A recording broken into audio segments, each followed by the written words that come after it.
আসসালামু আলাইকুম রহমতুল্লাহি অবরকাতুহু। সম্মানিত দর্শক, আওয়ামী লীগের অন্যতম শীর্ষ এবং ত্যাগী নেতা জনাব কামাল আহমেদ মজুমদার, মিরপুরের কামাল মজুমদার নামেই তিনি সমধিক পরিচিত। সম্প্রতি তার একটি বক্তব্য এবং তার একটি কান্নার দৃশ্য রীতিমতো ভাইরাল হয়ে পড়েছে। তিনি এখন কারা অন্তরীণে আছেন এবং বিচারের মুখোমুখি। বয়োবৃদ্ধ মানুষ, কোর্টে আনা হচ্ছে, আবার নেওয়া হচ্ছে, এবং এই কয়দিনে তিনি ক্লান্ত, বিধ্বস্ত, অনুতপ্ত এবং অনেক কিছু তিনি বলতে চান, এবং তারই ধারাবাহিকতায় তিনি মুখ ফসকে বলে ফেললেন যে জীবনে আর রাজনীতি করবেন না। আওয়ামী লীগের সাধারণ যে সদস্যপদ, এর থেকে তিনি পদত্যাগ করলেন। আওয়ামী লীগের সঙ্গে তার কোনো সম্পর্ক নেই, আর আগামী দিনে তিনি কোনো রাজনীতি করবেন না। এই কথা বলে বয়োবৃদ্ধ যে ভদ্রলোক, তিনি অঝরে কাঁদতে আরম্ভ করলেন। এখন তার এই কান্নাটাকে আপনি বা আমি কিভাবে বিবেচনা করব, বিশ্লেষণ করব? আওয়ামী লীগের লোকজন কি তাকে বেঈমান বলবেন, মোনাফেক বলবেন, কিংবা বলতে পারেন যে এত সুযোগ নিয়ে, এত সুবিধা নিয়ে মন্ত্রী হয়েছেন, বহুবার এমপি হয়েছেন, আজ আপনার মতো হাজার হাজার কামাল আহমেদ মজুমদার সারা বাংলার আনাচে কানাচে রয়েছেন। কেউ ব্যবসায়ী, কেউ অন্য কোনো পেশাতে তারা সফলতা অর্জন করেছেন, কিন্তু আপনার যে পরিচিতি, আপনার যে ব্যাপ্তি, এ কেবলই আওয়ামী লীগের নেতা হিসেবে, রাজনীতি হিসেবে। ব্যবসা করেছেন, বাণিজ্য করেছেন, মন্ত্রী হয়েছেন, এমপি হয়েছেন, টেলিভিশন চ্যানেল পেয়েছেন, আর কি চান? তারপর কেন এই পার্টির দুঃসময় এই ধরনের কথা বলবেন? এটা পার্টির যারা লোকজন তারা সঙ্গত কারণেই বলতে পারেন। যারা বিএনপির লোক, জামাতের লোক, তারা টিটকারি করতে পারেন। এত দম্ভ আপনারা দেখাতেন, এত মুখ ঝুলিয়ে ঝুলিয়ে বড় বড় কথা বলতেন। লড়াই যদি করতে হয় আওয়ামী লীগের কাছ থেকে শিখুন, সংগ্রাম কীভাবে করতে হয় আওয়ামী লীগের কাছ থেকে শিখুন। শেখ হাসিনা যতদিন রয়েছেন বাংলাদেশে, কিয়ামত পর্যন্ত, যদি এর মধ্যে কিয়ামত হয়ে যায়, বাংলার সিংহাসন শেখ হাসিনার হাত থেকে যাবে না। শেখ হাসিনা আলা হজরত, তাকে হজরত বলা উচিত। তার জন্য বেহেশত ওয়াজিব, বা বেহেশত তার জন্য ফরজ, মানে এইরকম একটা কথা যে তার উচিত বেহেশত পাওয়া, আল্লাহর উচিত। আল্লাহকে সাজেশন করা হচ্ছে যে শেখ হাসিনাকে বেহেশতেও নসিব করা উচিত। অনেকে বলতেন যে তিনি অলি আল্লাহ, এবং তার সে অলিত্ব জাহির করার জন্য বলা হতো যে এত রাতে এসে তিনি তাহাজ্জুদ নামাজ পড়েন, তসবিহ করেন, তাহলিল করেন, দেশ জাতির চিন্তায় তিনি ঘুমন না, কখনো কখনো তন্দ্রাগ্রস্ত হয়ে পড়েন, এবং শেখ হাসিনার হাতেই বাংলাদেশ। কাজেই এই যে আওয়ামী লীগের লোকজন যে কথাগুলো বলতেন, তাদের সেই কথাগুলোকে ব্যঙ্গ করে এখন বিএনপি বা জামাতের লোক সঙ্গতি কারণে বলতে পারে যে কোথায় আপনাদের সেই দম্ভ, কোথায় আপনাদের সেই স্তুতি বাক্য? আপনাদের নেত্রী দেশের বাইরে চলে গেল, পালিয়ে গেল, তাড়িয়ে দেওয়া হলো, হোয়াট এভার মেবি, যাই বলেন না কেন, তিনি এখন সিংহাসনে নেই। তার পক্ষে একটা মিছিল করার মতো লোক নেই, মঞ্চে দাঁড়িয়ে কথা বলার মতো লোক নেই, তার জন্য আত্মত্যাগ করার মতো কোনো সিপাহী বা কর্মী সারা বাংলাদেশে নেই যে আমার জীবন যৌবন আওয়ামী লীগের জন্য, জননেত্রী শেখ হাসিনার জন্য আমি এটা পেয়েছি, ওটা পেয়েছি, ইত্যাদি অনেক কিছু। কাজেই আমি স্বেচ্ছায় কারাবরণ করব, স্বেচ্ছায় গণপিটুনি খাবো। তো এই ঘটনাগুলো সারা বাংলাদেশে কোথাও ঘটছে না। উল্টো যেখানে জামাতের পায়ে ধরা দরকার সেখানে জামাতের হাতে পায়ে ধরা হচ্ছে, যেখানে বিএনপির হাতে পায়ে ধরা দরকার সেখানে বিএনপির হাতে পায়ে ধরে তারা নিজেদের অস্তিত্ব বজায় রাখার চেষ্টা করছেন। এবং খুব অল্প সময়ের মধ্যে তারা যেভাবে মস্কিয়ে গিয়েছেন, ভেঙে গিয়েছেন, থেতলিয়ে গিয়েছেন, এটা মানে আওয়ামী বিরোধী শক্তি আগস্ট মাসের 5 তারিখে না আসলে কখনোই তারা সেটা বিশ্বাস করতেন না। এই গ্রুপের একটা বিরাট অংশ নিরাপদে নিশ্চিন্তে শেখ হাসিনাকে রেখে জুলাই মাসের মধ্যেই পালিয়ে গেছে। বিরাট একটি অংশ মন্ত্রী এমপি। আগস্ট মাসের 5 তারিখের আগে আরেকটি অংশ পালিয়ে গেছে শেখ হাসিনাকে একা রেখে। আর যারা একেবারে বেকুবের মতো শেষ দিন পর্যন্ত বিশ্বাস করেছেন যে শেখ হাসিনা থাকবেন, তাদের একটি অংশ টাকা দিয়ে, পয়সা দিয়ে, ঘুষ দিয়ে, দুর্নীতি করে পালানোর চেষ্টা করেছেন। অনেকে ধরা পড়েছেন, অনেকে মারা গিয়েছেন। আর যারা পারেননি তারা এখনো বাংলাদেশে খুব সুকৌশলে পালিয়ে রয়েছেন। তো এমন একটি অবস্থা সৃষ্টি হলো, এটি নিয়ে বিএনপি এবং জামাতের লোক বলতে পারে আমাদের জীবনে তো 2009 থেকে একেবারে 24 সন পর্যন্ত, আগস্ট পর্যন্ত আমাদের জীবনকে তামা বানিয়ে ফেলা হয়েছিল। জীবনের প্রতিটি মুহূর্তকে জাহান্নাম বানিয়ে দেওয়া হয়েছিল।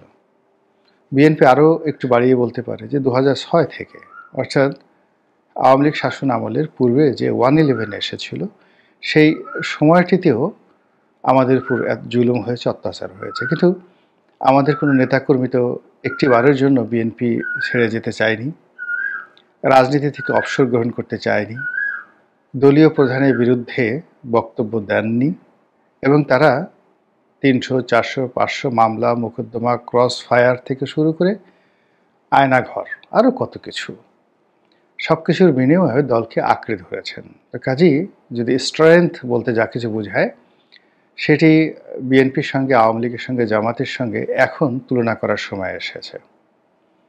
এটা হলো আওয়ামী লীগ বিরোধী শক্তির কথা। কিন্তু আপনি যদি দার্শনিক দৃষ্টিকোণ থেকে চিন্তা করেন, সত্যিকার অর্থে সমাজকে দেখেন, তাহলে দেখবেন যে আওয়ামী লীগের যে সকল কর্মী এবং সমর্থক, ত্যাগী নেতা, তারা এই সময়টিতেও বিচলিত কেউ হচ্ছেন না। তারা কৌশল পরিবর্তন করছেন, চুপ থাকছেন, সংঘর্ষে যাচ্ছেন না, কিন্তু আওয়ামী লীগ ছেড়ে দিবেন বা শেখ হাসিনাকে ঘৃণা করেন, শেখ হাসিনাকে গালাগাল করেন, সাধারণ নেতাকর্মীদের মধ্যে এরকম কোনো লক্ষণ নেই। এমনকি কামাল আহমেদ মজুমদার ছাড়া অন্য যে সকল বড় নেতা রয়েছেন, দেশের বাইরে পলাতক বা দেশের ভিতরে পলাতক, তারাও যার যার অবস্থান থেকে শেখ হাসিনা বিরোধী একটি কথাও তারা বলছেন না। উল্টো তারা স্বপ্ন দেখছেন যে আবার কখন আমরা ফিরে আসব, আবার নেত্রী কবে সিংহাসনে বসবেন, আবার তাদের সুখ স্বপ্ন ফিরে আসবে। এই যে অভিব্যক্তি, এর বাইরে কিছু মানুষ রয়েছেন যারা আওয়ামী লীগ জমানাতে ভীষণ রকম নির্যাতিত ছিলেন আওয়ামী লীগ করার কারণেও। আওয়ামী লীগ করেছেন, দলীয় পদপদবিতে ছিলেন, এমনকি মন্ত্রী ছিলেন, এমপি ছিলেন, কিন্তু আওয়ামী লীগের কর্মকাণ্ডের সঙ্গে, সিন্ডিকেশনের সঙ্গে তারা সামঞ্জস্য রাখতে পারেননি। এদের দ্বারা তারা নির্যাতিত হয়েছেন বিভিন্ন কারণে। ব্যবসায়িক কারণে হতে পারে, রাজনৈতিক পদপদবির কারণে হতে পারে, ব্যক্তিত্বের কারণে হতে পারে, এরকম নানা কারণে বহু মানুষ বঞ্চিত হয়েছেন। তারা অবশ্য এই সময়টিতে ভীষণ রকম হতাশ। তাদের বক্তব্য হলো যে যা তো গেল, পেটও ভরল না। আরেকটি সম্প্রদায় রয়েছেন কামাল আহমেদ মজুমদার সাহেবদের মতো। এখানে কামাল মজুমদার আওয়ামী লীগের দুঃসময়ের কাণ্ডারি। আওয়ামী লীগের যখন কেউ ছিলেন না, তখন কামাল আহমেদ মজুমদারদের মতো কিছু মানুষ ছিলেন। আপনারা জানেন যে তিনি এই ঢাকা শহরের অন্যতম শীর্ষ ধনী ছিলেন। একটা সময় গার্মেন্টস ব্যবসা বলতেই মিরপুরে যত বড় বড় ফ্যাক্টরি, তার অনেকগুলো ফ্যাক্টরির মালিক তিনি ছিলেন। আওয়ামী লীগের শত শত নয়, হাজার হাজার নেতাকর্মী তার অফিসে চাকরি করতেন, অনেক বড় বড় নেতা। এবং তার অফিসে চাকরি করে এরকম অনেক মানুষ পরবর্তীতে মন্ত্রী হয়েছেন, এমপি হয়েছেন। আওয়ামী লীগের নাম যখন নেওয়া যেত না, সেই 75-এর পর থেকে একেবারে 1986 সন অবধি, সেই সময়টাতে কামাল আহমেদ মজুমদাররা সাহস দিয়ে, শক্তি দিয়ে, অর্থ দিয়ে এই দলটিকে বাঁচিয়ে রেখেছেন। ফলে কামাল মজুমদার তিনি ভয়ে, ভীত সন্ত্রস্ত হয়ে, অনুতপ্ত হয়ে বা বাঁচার আকুতি জানিয়ে এই বক্তব্য দিয়েছেন এটি আই ডু নট বিলিভ, আমি এটা বিশ্বাস করি না। তাহলে তিনি কেন এই কথা বলেছেন? তিনি এই কথা বলেছেন অভিমান থেকে। এর কারণ হলো যে এই আওয়ামী লীগের অধঃপতনের তো এই অবস্থা হওয়া উচিত নয়। আপনাদের হয়তো মনে আছে যে কামাল মজুমদার যখন শিল্প মন্ত্রণালয়ের দায়িত্বে প্রতিমন্ত্রী ছিলেন, তখন বেশ কয়েকবার তিনি সংবাদ শিরোনাম হয়েছিলেন সিন্ডিকেটের বিরুদ্ধে কথা বলে। তেল সিন্ডিকেট, চিনি সিন্ডিকেট, ডিম সিন্ডিকেট, এবং এগুলো সরকারের মদতপুষ্ট। এবং অন্যান্য যে সকল সিন্ডিকেট সদস্যরা ব্যবসা বাণিজ্য নিয়ন্ত্রণ করতেন, ব্যাংক বিমা খেয়ে ফেলতেন, তাদেরকে নিয়েও তিনি কিন্তু অকপটে কথা বলেছেন। আজকের এই দিনটিতে কারাগারে বসে তার হয়তো সেই কথাই মনে পড়েছে। অভিমান হয়েছে যে আমরা যারা এই আওয়ামী লীগকে তিলে তিলে গড়ে তুলেছি, যারা আমাদের জীবন যৌবনের একটা বিরাট অংশ আমরা এই আওয়ামী লীগের পেছনে ব্যয় করেছি, নিজেদের ব্যবসা বাণিজ্য সব কিছু জলাঞ্জলি দিয়েছে। যেখানে কামাল আহমেদ মজুমদারের ২০-২৫টি গার্মেন্টস ফ্যাক্টরি ছিল, এখন একটি ফ্যাক্টরিও নেই। তার এই ব্যবসা বাণিজ্য ধ্বংস হয়েছে রাজনীতি করতে গিয়ে। তো তিনি সঙ্গত কারণেই হিসাব করতে পারেন যে আমার এই মন্ত্রীগিরি দিয়ে কী হবে, এমপিগিরি দিয়ে কী হবে, আজ আমার পরিণতি কী। কিন্তু আমি যদি শুধুমাত্র দূর থেকে রাজনীতি করতাম, দলকে সাহায্য করতাম, এই ঘোড়ার ডিমের মন্ত্রী, ঘোড়ার ডিমের এমপি না হতাম, তাহলে আমার ব্যবসা যেত না, বাণিজ্য যেত না, দুর্নাম হতো না, বদনাম হতো না। যে মানুষ আমি ভিক্ষা দিতাম, এখন সবাই আমাকে ভিক্ষুক বলছে। যে মানুষদেরকে আমি টাকা দিয়ে যাকে বলা হয় তাদের ঘর সংসার চালাতাম, এখন সে সকল মানুষ আমার সামনে আঙ্গুল উঁচিয়ে কথা বলছে। তো এই সমস্ত বিষয় নিয়ে জীবনের এই সাহানে এসে তাদের দল ছাড়ার অভিমান, রাজনীতি না করার অভিমান, এটি আসতে পারে। এটি অস্বাভাবিক কিছু নয়। এবং এটি শুধুমাত্র কামাল আহমেদ মজুমদার নন, আরও অনেকেরই, যারা এখনও জেলে যাননি, কিন্তু আমি কারো নাম বলবো না, বাইরে আছেন, যথেষ্ট যোগ্যতা সম্পন্ন, আওয়ামী লীগের জন্য অনেক অনেক কিছু করেছেন। কেউ মেধা দিয়ে, কেউ বুদ্ধি দিয়ে, কেউ অর্থ দিয়ে, কেউ সাংগঠনিক ক্ষমতা দিয়ে এই বাংলাতেই আছেন, সৎ যোগ্য ব্যক্তি হিসেবে পরিচিত। এবং এই মানুষগুলো যদি একত্র হয়ে আওয়ামী লীগের অফিস খুলতে যান, রাজনীতি শুরু করতে যান, আশা করি বাংলাদেশে কেউ বাধা দেবে না। বরং এমনকি ডক্টর মোহাম্মদ ইউনূস থেকে শুরু করে ছাত্র জনতা এই নতুন নেতৃত্বকে স্বাগত জানাবেন। কিন্তু সেই মানুষগুলো কিন্তু এগিয়ে আসছেন না। তাদের অনেক অভিমান। অভিমান এই কারণে যে তাদের যোগ্যতাকে অবমাননা করা হয়েছে। তাদের শিক্ষাগত যোগ্যতা, তাদের পারিবারিক যোগ্যতা, অর্থনৈতিক যোগ্যতা, এগুলোকে সবসময় অপমান করা হয়েছে যখন ক্ষমতার দম্ভে আওয়ামী লীগের নেতৃবৃন্দ উন্মত্ত ছিলেন।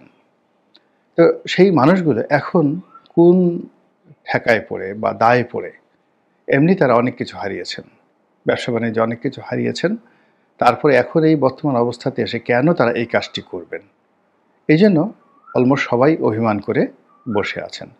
তো কাজেই এই যে আওয়ামী লীগের মধ্যে যে অভিমানের পালাবদল চলছে, অভিমানের অভিব্যক্তি চলছে, অভিমানের প্রতিযোগিতা চলছে, এটি কতদিন কিভাবে চলে এবং কোথায় গিয়ে শেষ হয় সেটাই এখন দেখার বিষয়। মহান আল্লাহ রাব্বুল আলামিন আমাদের সবাইকে হেদায়েত দান করুন এবং হেফাজত করুন। আসসালামু আলাইকুম ওয়া রাহমাতুল্লাহি ওয়া বারাকাতুহু।